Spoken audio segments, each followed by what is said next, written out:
So the auto sector is expected to have a strong finish to the quarter four of FY26 in this financial year as well, because yes, of course, a lot of these factors have played very well after that GST cut happening. We have seen the sales momentum and the volume growth momentum sustaining, and quarter four was no exception, where we have seen a double-digit growth across the segments. Two-wheelers and tractors did better versus the other sectors, but yes, the passenger vehicle sales were also steady with a volume growth of around 11%.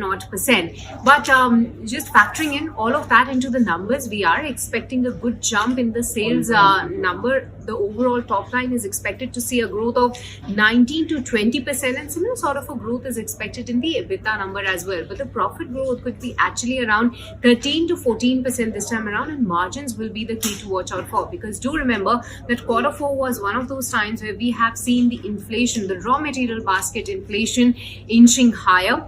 The discounts were on the higher side. The ad spend was also seen to be inching higher, and all these factors are expected to weigh in on the margins. So that is something that the markets will be closely watching out for. In terms of the outperformers, the companies from the likes of TVS Motors, Bajaj Auto, Maruti Suzuki, M&M, and Tata Motors CV are some of the outperformers. But on the flip side, Hyundai can actually see some bit of a margin pressure. Tata Motors PV side could have some pressure from the JLR division, as well as Balakrishna and select other tire and ancillary companies might face some pressure because of the raw material and their exposure into the export market. But overall is expected to be a good quarter for the auto companies and the sector overall. But going ahead, the commentary will be the key to watch out for, because the next two quarters, how is it that expected to pan out in the domestic and the international market? Along with that, the kind of margin projection is something that the markets will be closely looking at.